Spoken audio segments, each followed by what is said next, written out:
Hola, esto es Real Biopolítica. ¿Cómo estás? Vamos a hablar sobre el ánfora romana en las Geórgicas de Virgilio. Sí, aquí está. Una ánfora romana. O las Geórgicas de Virgilio, perdón. Aquí está. Esto es del siglo II al siglo III, más o menos. Sí. Bueno, esto lo han hallado en Córdoba. Es parte de un poema de Virgilio grabado en esta ánfora. Y justamente esto lo han encontrado en 2016 y la investigación ha salido en 2023. Disculpen si se ve borroso. Acá está, acá está. 2023, junio 2023. Las geórgicas de Virginio Infliginis, o sea, en un taller, dice, en un taller. A propósito de un grafito ante coptura, antes de coser el ánfora, dice, ¿no? En un taller antes de coser el ánfora, sobre una ánfora olearia bética, una ánfora de aceite, ¿no? Las geórgicas de Virgilio sobre una ánfora de aceite en la zona de la Bética, que sería el sur de la España romana, en la época romana, encontrado en un ánfora de un taller, y esta ánfora fue grabada con estas inscripciones antes de su cocido, costura, ¿no? Antes de costura, o su cocido. Para que veas cómo es la similitud de palabras, ¿no? Costura, ¿no? Porque acá dice costuran, esa es costura. La sea en algunos momentos se convirtió en Z o S, ¿no? Costuran, y también acá significaba cocido, como van a coser el, ¿cómo se llama? El ánfora, ¿no? El ánfora preprocesada, ¿no? Lo van a coser para darle la dureza, ¿no? La textura. Entonces dice costuran cocido, de coser, ¿no? Y en otros puntos, en otro momento de la historia, se volvió cocido con S, ¿no? Se convirtió en cocido con S para coser telas, y en otro punto de la historia se volvió cocido con C para coser alimentos, ¿no? Alimentos o en este caso, en este taller, para coser cerámicos. Para que veas cómo las palabras evolucionan, ¿no? Vamos a ver. Esto lo han encontrado, ¿dónde? Acá, en un yacimiento llamado La Noguera. Está cerca de una aldea llamado Villalón. Está a unos cuantos metros, esa aldea llamada Villalón, que lo estás viendo ahí abajo. Aquí está. Una zona llamada Fuente Palmera de Córdoba. Han encontrado fragmentos cerámicos para la construcción, como tejas, o también para otras actividades, como para cerámica ibérica, cerámica romana, vasijas, ánforas, pozos, ¿no? Cuencos. Aquí está. Entonces han hecho un informe en base a esto. Puedes ver acá el mapa, ¿no? Acá hay un río llamado Tamújar, que recibe por afluente al río Los Peces, y el Tamújar es el afluente del Guadalquivir. Ahí puedes ver el mapa, el Guadalquivir desemboca en el Atlántico. Es un afluente también de un océano grande llamado Atlántico. Así. Bueno, entonces, a su vez, ¿no? Bueno, y acá puedes ver, pues, las vasijitas que han encontrado en todo esto. Acá está. La fuente de los peces. Ahí es donde han encontrado esta vasija. Y lo han publicado justamente en la revista de Arqueología Romana. Y han encontrado en acá está, esos prospectos aquí está. Aquí lo han encontrado. Han encontrado un hallazgo. Eh, Esto es un verso, son trozos de un verso de las Geórgicas de Virgilio. El- Ese libro era como el coquito de la antigua Roma. O sea, quien sabe qué es coquito pueden googlear coquito, ¿no? Es un libro de texto para niños que ayudaba al niño a poder entender mejor el castellano. Se usó mucho aquí en Perú. Creo que se sigue usando. Eh, lo usaban porque la mayoría de personas son quechohablantes aquí en Perú. Sí. Y de origen también quechohablantes, ¿no? El problema es que la mayoría no le enseñaba quechua a sus hijos, así que, que se quedaban sin saber nada. No les quedaba. O sea, si tus padres no te enseñan quechua y no te enseñan castellano, entonces va a ser un poco difícil que la hagas aquí, ¿no? Eso es lo que pasó, ¿no? A no ser que puedan abrirse universidades para que la gente simplemente pague y tenga un título profesional con facilidad, ¿no? Sin mucho esfuerzo. Y eso es lo que hay en Perú. Abunda, acá abunda. Bueno, entonces, eso es lo que pasa. Acá en Perú se usó el coquito para eso. La mayoría era quechua hablante, o simplemente sus padres ya no les enseñaban quechua a sus hijos, y sus hijos no sabían quechua. Tampoco les enseñaban castellano porque no sabían mucho de castellano. Ya te imaginarás pues esa situación, ¿no? Entonces, a través del coquito, los chicos podrían aprender el castellano desde el inicio, es decir, a través de sílabas, ¿sí? A través de sílabas podrían aprender. Ma, me, mi, mo, mu. Cada una de estas sílabas está dentro de varias palabras. Entonces aparecía ahí 5 columnas en el libro, ¿no? Primero un libro, perdón, un dibujo con la letra M, formando la figura de algún animalito, de alguna cosa, de algo común a tu vida, ¿no? A la M, ¿no? Una columna, no sé, una M, así, formando un edificio, o un animalito, o una comida, que era algo muy común en la vida ordinaria de la gente, ¿no? Y abajo 5 columnas, ma, me, mi, mo, mu. Y cada columna estaba coronado con una sílaba, y abajo de esa columna habían varias palabras que usaban esa sílaba. Entonces la gente, los chicos dibujaban cada sustantivo de esas sílabas, ¿no? Si decía ma, decía la sílaba mamá, ¿no? Ah, la sílaba ma, máquina, ¿no? La sílaba ma, eh, amar, ¿no? Amar, perdón, amado, ¿no? Amado, ¿no? La sílaba ma, y así, le ponías varias sílabas, ¿no? ¿No? La sílaba mo, mo, ¿no? Así, ¿no? Era mo, o era molusco, ¿no? Así, palabras así, pero palabras más sencillas para los niños. ¿Me das cuenta? Ese era el coquito, entonces el niño podía aprender el castellano desde el inicio, ¿no? ¿Por qué? Porque el padre no te iba a enseñar. La mayoría no tenía padres mistis, no había padres mistis. Difícil, difícil. No, no, la mayoría no tenía padres mistis. Bueno, el 80% no tiene padres mistis, así que el padre no te va a enseñar castellano. Difícil. Entonces el coquito era para eso, para que el niño aprenda castellano desde cero. Desde cero significa que en la casa no va a aprender nada de castellano. Eso significa el coquito. La casa no va a aprender nada de castellano. Nada. Entonces tiene que aprender desde cero a través de coquitos. Era un libro para aprender. En cambio, aquí en las geórgicas, como puedes ver, no es un coquito. Son versos simples, ¿no? Y también con algo de dificultad. En algunos puntos tiene algo de dificultad también, el verso de las geórgicas. ¿Por qué? Porque el niño se supone que ya el papá le había enseñado lo básico del idioma. No había por qué enseñarle desde cero. Ahí va la diferencia entre las geórgicas y el coquito peruano. La mayoría no se ha dado cuenta de eso, ¿no? Pero tampoco no querrá darse cuenta. Um, sería algo incómodo, pues, darse cuenta, ¿no? De estas cosas, ¿no? Sería algo incómodo.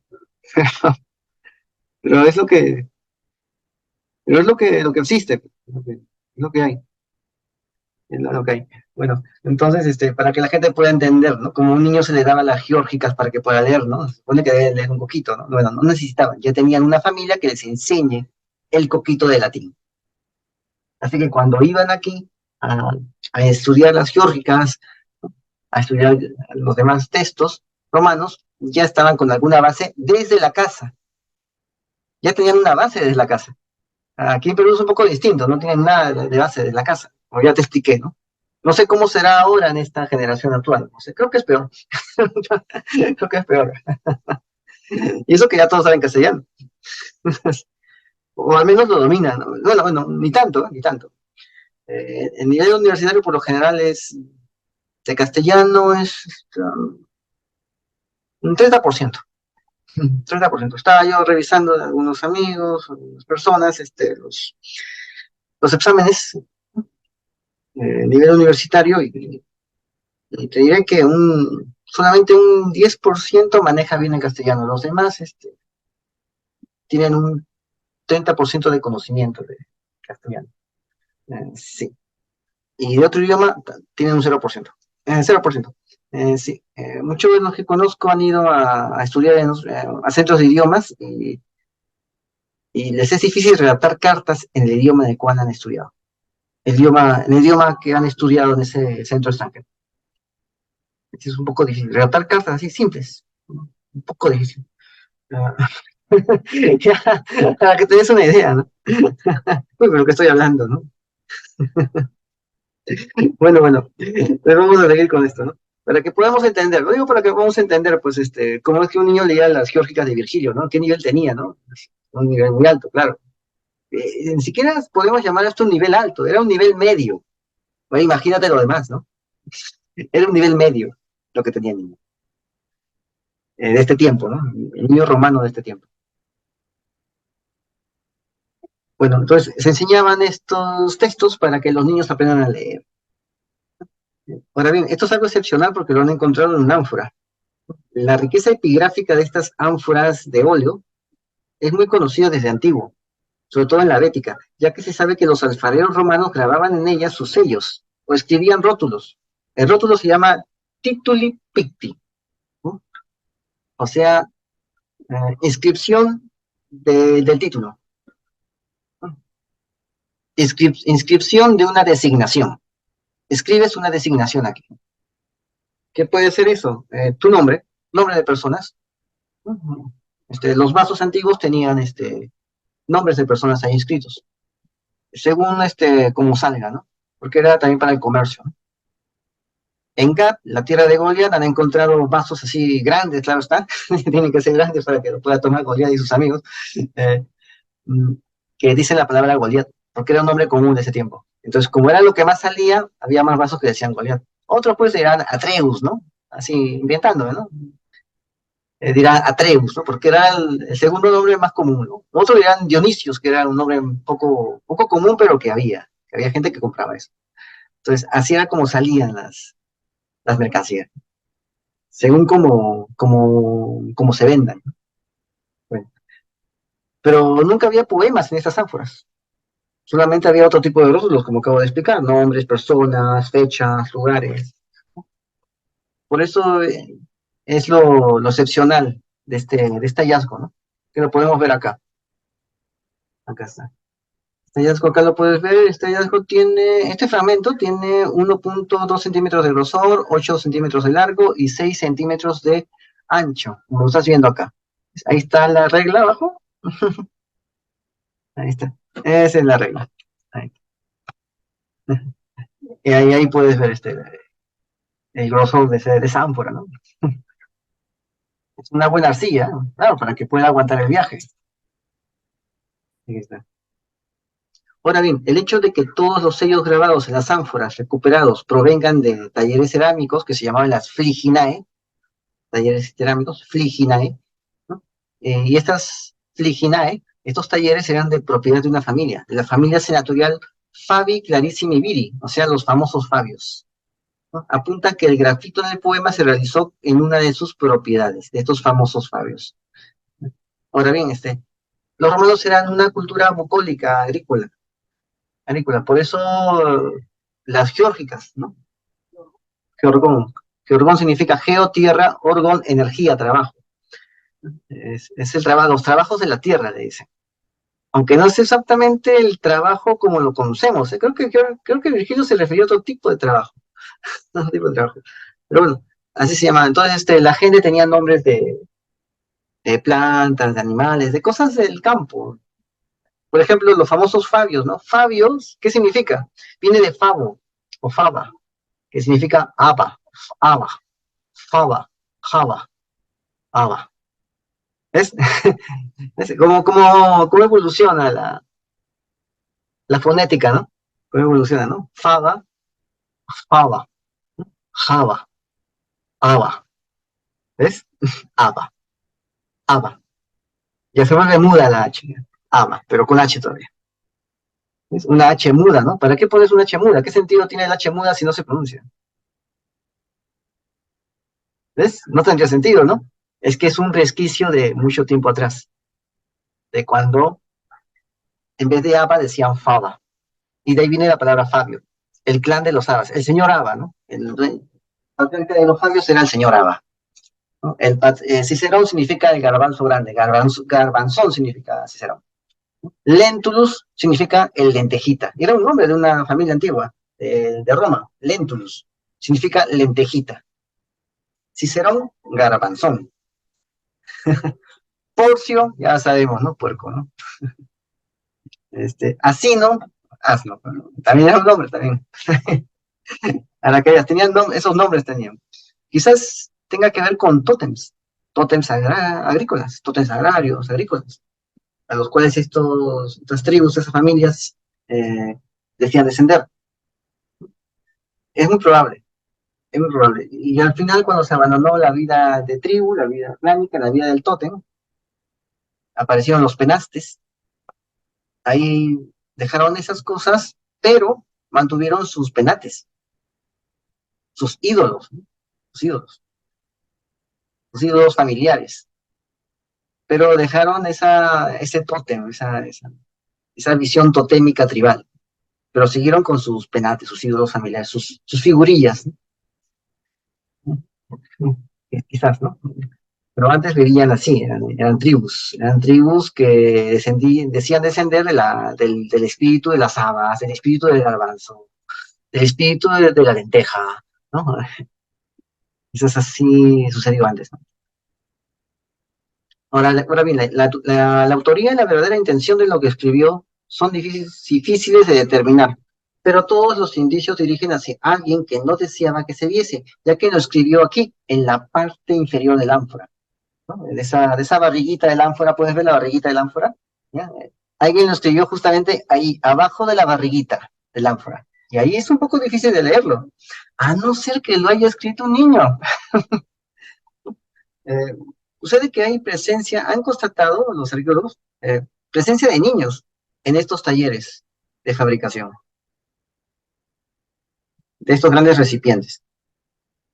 Posiblemente fue realizado por un adulto para enseñar a leer a, a su hijo, o podría ser un niño que habría aprendido de memoria los versos y los grabó, como el niño que pinta en el carro del papá, ¿no? Que escribe te amo papá en el carro del papá, ¿no? Algo parecido hacia este niño. Como su padre le había enseñado, él quería escribirlo ahí. Quería escribir en esa ánfora, ¿no? Aprovechando que todavía se podía cincelear ahí, punzar ahí, porque todavía no lo habían llevado al horno para su secado y su comercialización y su distribución y para su posterior uso, ¿no? Entonces, aprovechando eso que todavía se podía cincelar, el niño aprovechaba y colocaba ahí ¿cómo se llama? Esta frase de Virgilio que le habían enseñado. O sea, es probable, ¿no? O sea, imagínate las historias que pueden haber sucedido de aquí. Bueno, la presencia del grafito dentro de la cadena de producción implica una alfabetización notable en el ambiente de las Fliginae, de esos talleres de la Bética, que contrasta con la visión clásica del mundo rural aislado. Virgilio es el poeta más popular de la época romana. La Eneida se enseñaba en las escuelas y sus versos fueron un ejercicio pedagógico para muchas generaciones. Era como el coquito, pero ya te expliqué, ¿no? Cómo era ahí. Por eso es habitual encontrarlos en restos de materiales cerámicos en construcción, lo que ha llevado a muchos autores a relacionarlos con funciones educativas. Ahora bien, los escolares romanos escribían a Virgilio en sus pizarras, pero ¿por qué en un ánfora? ¿Y por qué las geórgicas y no la Eneida? Bueno, las geórgicas era para el campo. Significaba eso, los trabajos del campo, los trabajos de la tierra significaban las geórgicas. Acá podemos ver otra ánfora, otro pedazo de ánfora, una especie de sello, ¿no? Una especie de sello, mejor dicho. ¿No? Esta es otra cosa, disculpa, es una especie de sello, en un alfar de palma del río. El nombre que dice ahí es Epaphroditus. Ahí está, Epaphroditus. Ahí dice. Ahí está, Epaphroditus.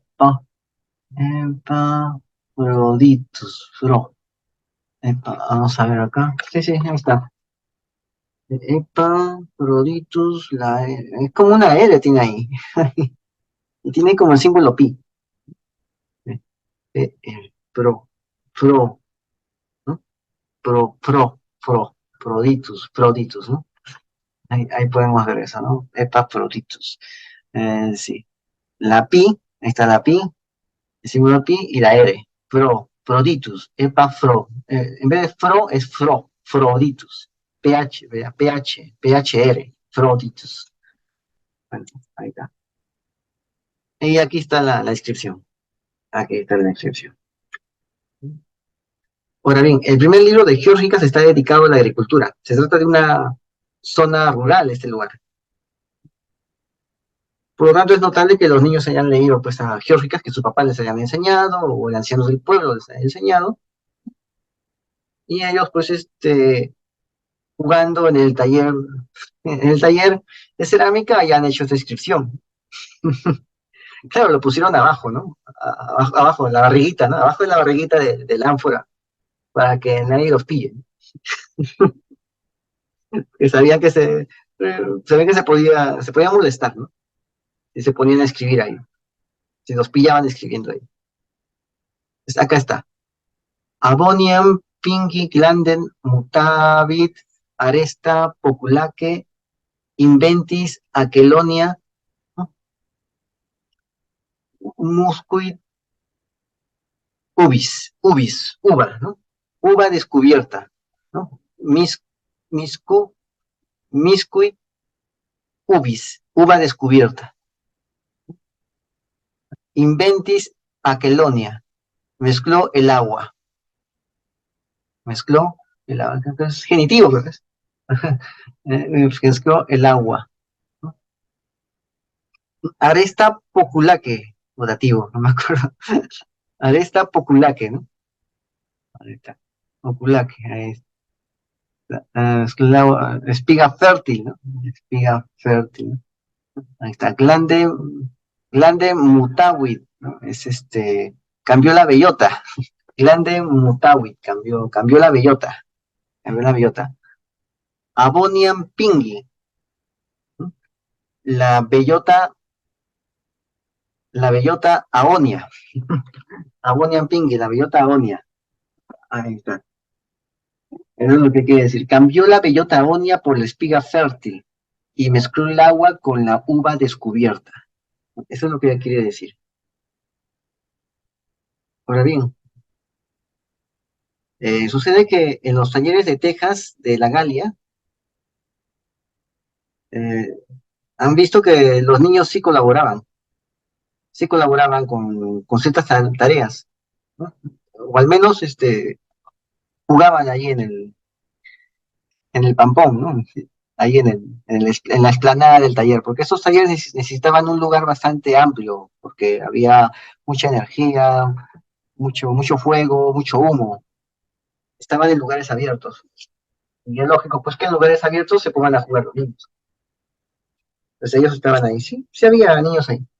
En el caso de los talleres de tablillas micénicas, las huellas encontradas en las tablillas son de niños, haciendo de aprendices de los escribas. O sea, el niño aprendía a escribir, a leer, a sumar, a restar, a contabilizar, a administrar, a cerrar caja. ¿Ah? El niño ya estaba aprendiendo a cerrar caja. ¿Ok? Niños, ¿eh? En la época micénica estaban aprendiendo a cerrar caja. Pregunta, ¿y ahora qué aprenden? Aparte de ideología de género, ¿qué cosa aprenden? Y creerse luchadores sociales, ¿no? Los jovencitos, ¿no? O sea, porque ahora los adoctrinan, ahora se les adoctrina.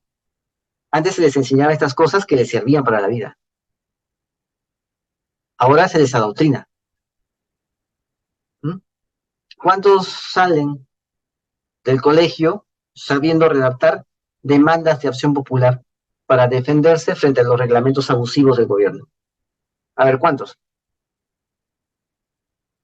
Eh, ¿Les enseñan educación financiera o no? Bueno, aquí tenían una mejor enseñanza que ahora. Acá leían a Virgilio, no leían versos de reggaetoneros. Un muchacho de hoy, tú le escuchas hablar, habla como si estuviera leyendo como si hubiera, habla como si hubiera sido nutrido por versos de bajo mundo, de reggaetoneros. Que muchos reggaetoneros dicen que son de bajo mundo, así hablan, ¿no? Ya, bueno, pues sus versos de ellos, si se puede llamar, ¿no? Sus letras de esas canciones, que son de pésima calidad, son justamente leídos por las generaciones jóvenes. Y estas generaciones jóvenes se expresan en función de lo que leen. Y pon ese punto y compáralo con los niños que leían a Virgilio en la época romana. ¿Qué es mejor? Con el niño que aprendía a cerrar caja en la época micénica. ¿Qué es mejor? ¿Dónde hay mejor calidad de educación? O porque le doy una tablet, hago que la tablet le resuelva, le sople las preguntas, le sobre las respuestas, ya es mejor educación, ¿no? Ahí está, ya lo entendiste, ¿no? Ya lo entendiste. Bueno, entonces, están debatiendo si esto es un ejercicio mecánico, como simple entretenimiento, o es una práctica de escritura de alguien que grabó unos versos que aprendió de niño y que dejó inconclusa la cita, ¿no? Porque o no se acordaba de los versos que seguían, o simplemente porque cambió repentinamente de actividad, ¿no? Tuvo que, tuvo que salir de ahí antes de que lo pillen grabando pues en el ánfora, ¿no? Es como que el niño escriba en la pared, ¿no? Dibuje en la pared a su familia, ¿no? Y malogre la nueva pintura que tiene en la pared, ¿no? Pero él no lo hace porque quiere malograr la pintura. Él lo hace porque siente una inspiración de poner a su familia ahí, cerca, dibujar a su familia cerca de él, en un lugar donde todos lo vean para dar a entender que él ama a su familia. No está haciendo por una maldad, ¿no? La gente no se da cuenta a veces de que los niños no actúan en esos casos con maldad, no actúan con maldad, actúan por una buena intención, ¿no? Solamente hay que explicarle nada más, ¿no? Y eso vale más que el dinero que gastas en tu pintura. Cuando la gente aprenda a entender eso, eh, será más humano, de verdad. No será como lo que estamos viendo últimamente. Bueno, vamos a verlo acá. Entonces, este niño también escribía, y escribía lo que encontraba cerca que podía ser un buen soporte, ¿no?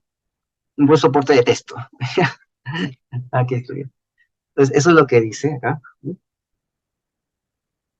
Bueno, vamos a ver acá. Acá está. Acá está. Acá está. Cambió la bellota aonia. La bellota aonia es una bellota del norte de Grecia. ¿Ok? Es una bellota del norte de Grecia. Y dice aquí, cambió la bellota aonia por la espiga fértil y mezcló el agua con la uva descubierta. Estos son los versos séptimo y octavo del primer libro de las Geórgicas. Así empieza el libro. Por lo tanto, es posible que él conozca los versos, porque era lo primero que aparecía ahí, ¿no? Y en el principio el Espíritu de Dios flotaba sobre las aguas, ¿no? Entonces es posible que también él conozca las primeras frases de este libro, de las Geórgicas. Entonces colocaba esto acá. Pero el texto dice eso, ¿no? Cambió la bellota aonia por la espiga fértil y mezcló el agua con la uva descubierta. Acá está. Esto fue escrito en el año 29 antes de Cristo. Es como si alguien pintase en el siglo XVII en un recipiente cerámico, algo como en un lugar de la Mancha de cuyo nombre no quiero acordarme, y ahí se paró. Ya sabemos de qué libro son estas frases, ¿no? El Quijote. ¿Por qué? Pues no lo sabemos. A lo mejor siguió y no lo hemos encontrado todavía en el fragmento que lo completa. Aquí está. Entonces, aquí está. Esta es la traducción que hace Juan de Arona, lo puedes ver acá. Traducción de Juan de Arona. Y acá ponen, ¿no? La uva descubierta, ponen acá, ¿no? Porque aquí dice inventis, vamos a ver, inventis aquelonia, dice, ¿no? Inventis aquelonia, ¿no? Inventis aquelonia. Responde, Juan de Arona pone inventado vino, ¿no? Juan de Arona pone inventado vino para darle cierta poesía al tema, ¿no? Pero en verdad es, lo que dice ahí es el hecho que diga inventis no significa inventado, significa, significa descubierto, o sea que está al aire libre, la uva está descubierta, está sin pepa, está sin cáscara, la uva está sin cáscara. Mezcló el agua con la uva descubierta, ¿no? Ah, no, perdón, la uva es uva descubierta, sí, el inventado vino, ¿no? Pone inventado vino, ¿no? Acá dice miscuit ubis. Mira, mira la traducción de Juan de Arona, ¿eh? También a veces me confundo. Acá dice ubis es uva, miscuit, uva descubierta. Pero acá pone, Juan de Arona pone inventado vino, pero inventis es la palabra que está arriba. Es para aquelonia, que es ¿qué es aquelonia, ¿no? Aquelonia, es agua, ¿no? Aquelonia, aquelonia es agua de ley, agua de buena ley, o sea, agua pura, ¿no? Aquelonia, agua pura, agua de manantial, ¿no? Agua de manantial quiere decir, aquelonia, agua de manantial. Inventis, miscuit es descubierto, miscuit, descubierto. Inventis, no. Miscuit mezcló la uva, ¿no? Mezcló la uva. Miscuit. Inventis agua. Aquí está, agua de manantial. Aqueloya es agua de manantial. Aquae, agua. Aqueloya es agua, pero más limpia, pura. Agua cristalina, ¿no? Al vaso de agua. Inventis, vaso. Un vaso. Palabra vaso en la antigua Roma. Vaso. Ellos tenían unos cuencos. Incorporar el inventado vino, porque se echaba agua al vino para quitarle el alcohol, para bajar el nivel de alcohol, perdón. El agua se echaba al vino para bajar su nivel de alcohol. Eso es. Ahí está. Miscui ubis, mezcló. O sea, mezcló el agua con el vino. El agua lo mezcla con el vino. ¿No? El agua pura se mezcla al vino, ¿no? Inventis es el agua, ¿no? Inventis es encontrada el agua, encontraron agua de manantial, eso es lo que quiere decir, que alguien encontró un arroyo de agua cristalina y lo mezcló con el vino, eso es lo que quiere decir, un arroyo, alguien buscó una fuente de agua de agua corriente, de agua que esté corriendo, que no esté posada, por lo tanto que el agua que no te haga daño, lo buscó y después lo mezcló con el vino, eso es lo que quiere decir. Claro, solo que Juan de Arona le da un tono más poético, ¿no? Incorporar el inventado vino, no dice inventado vino, entonces acá no dice inventado vino, ¿no? La uva descubierta, la uva sin cáscara, esa es la uva sin cáscara ya convertida en vino, eso es lo que quiere decir, inventado vino, la uva convertida en vino, ¿no? La uva ubis, ahí está, mezcló el agua, ¿no? Mezcló el agua, inventis, o sea, encontraron el agua. Bueno, acá está. Bellota aonia, ¿no? La bellota aonia está arriba, ¿no? Aoniam pingui, ¿no? Bellota. La palabra bellota aonia no aparece aquí, en la traducción de Juan de Arona. Aparece la silvestre traje y tierra aún salvaje. Aparece eso, la tierra aún salvaje aparece. Pero el hecho es que la bellota aonia era una planta. No, una bellotita, ¿no? Eso que comen las ardillitas. La bellota. Una fruta seca, ¿no? Una fruta seca, del norte de Grecia. O sea, significaba que puede que tengan un bosque de eso, ¿no? Haya tenido un bosque de esas bellotas y haya talado el bosque para hacer un campo de trigo, para sembrar un campo de trigo, de trigo ahí. Eso es lo que significa, ¿no? Por eso dice la espiga fértil. Espiga fértil es el trigo doméstico, porque el trigo salvaje, antes de volverse una espiga ya lista para comerse, si es que se puede comer, ¿no? Para comerse, bueno, en comparación con la espiga doméstica, es mejor la doméstica. Pero la espiga salvaje, la planta salvaje, hace que la semilla caiga y recién madure en la tierra, a diferencia de la doméstica que madura dentro de la planta. Por eso dicen espiga fértil, porque ya está fértil, ya está lista para volverse semilla cuando está dentro de la planta. Esa es la espiga fértil. En cambio, la espiga de la planta salvaje no es semilla dentro de la planta, tiene que caer todavía y esperar un tiempo para que se vuelva semilla, para que madure abajo, y recién se vuelve fértil para germinar. Eso es lo que quiere decir. Ups. Y entonces, vamos a verlo acá, ¿no? O sea, mutavis, ¿no? Cambió. Cambió la bellota aonia por la póquela aresta, ¿no? Acá, póquela, por por la que es, ¿no? Por la que es la espiga fértil, ¿no? Ah, cambiando por la espiga. Es glanden de la, sí, glanden, espiga. Oye, bueno, entonces eso es lo que quiere decir. Como verán, pues las traducciones son diferentes,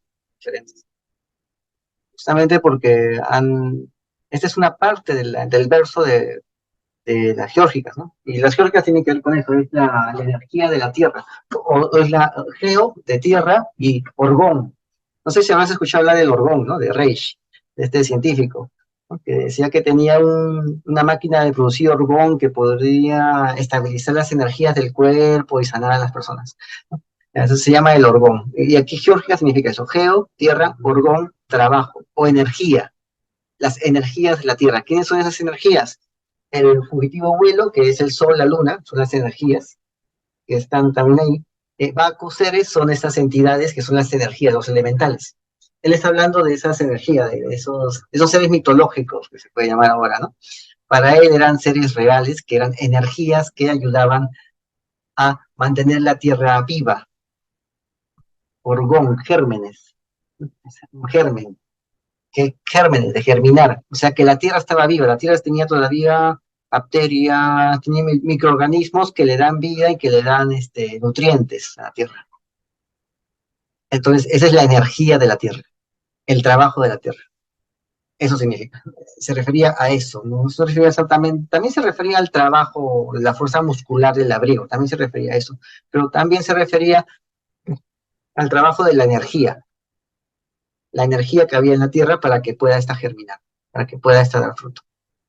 Esa energía estaba representada en sus seres mitológicos, que son Baco, que es el dios del vino, y Ceres, que es la diosa de la germinación, la diosa de la primavera, la diosa del, de- del florecimiento estacional, del verdor estacional, de las praderas, de los campos. Ese es Ceres, ¿no? La diosa de la tierra que, que da energía a los seres de la Tierra para que puedan otra vez volver a germinar y a volver a proliferar. Esa es la primavera que hace que todo se vuelva verde. Esa es esa energía. Así él decía, ¿no? Y esa energía da lugar a otros elementales, ¿no? Los faunos, ¿no? Las haditas y todo eso. Ya, eso es lo que quería decir. Bueno, vamos a ver acá. Aquí está, ¿ves? Aquí está el fragmento, ¿ves? Agonian, ¿no? Pingi, Glanden, Muta, ¿ves? Acá están las letras, ¿lo puedes ver? Inventis, aquilón, aquelogia, no, de agua, ¿no? Aquelón también es el viento del norte, el aquilón, pero aquí no es aquilón, aquí es otra palabra parecida, pero no es la misma. No es aquilón, que es el norte, es acuelón, acueloya, que es agua, aquae. Ya no tiene que ver con el viento, sino con otro elemental que es el agua, aquae, aquae. Acá está, ahí está. O sea, estas son las frases que hemos visto en el tema de Virgilio, ¿no? Las geórgicas. Aquí. Aquí está el ánfora, ¿ves? Ahí está el ánfora de cabeza. Así se ve. Y aquí es posible que sea una persona, bueno, una de las hipótesis es que una persona de 1,69 m, o sea, un adulto ya. Algunos dicen que puede haber sido un adulto y que grabó eso cuando el ánfora estaba de cabeza. Ah, sí, lo grabó ahí abajo. Cuando el ánfora estaba de cabeza. Es una hipótesis, ¿no? Aquí está. Este es el ánfora. Ah, sí. ¿Sabes cómo se forma el ánfora, no? Ahí está. Primero la barriguita, ¿no? Un tampón ahí. Un tampón. Acá. Ahí está. Después se voltea y se coloca el pico. Ah, el pico. Ah. Y las asas. Así se fabricaba el ánfora. O sea, eran uno, dos, tres, cuatro, cinco piezas. En cinco piezas, o sea, no, espérate. Uno, dos, sí, tres, cuatro, cinco piezas. Así se hacían los ánforas antes. Bueno, esto es República. Suscríbete, comenta y comparte, hazlo viral y no te olvides, la verdad está a la vista. Saludos.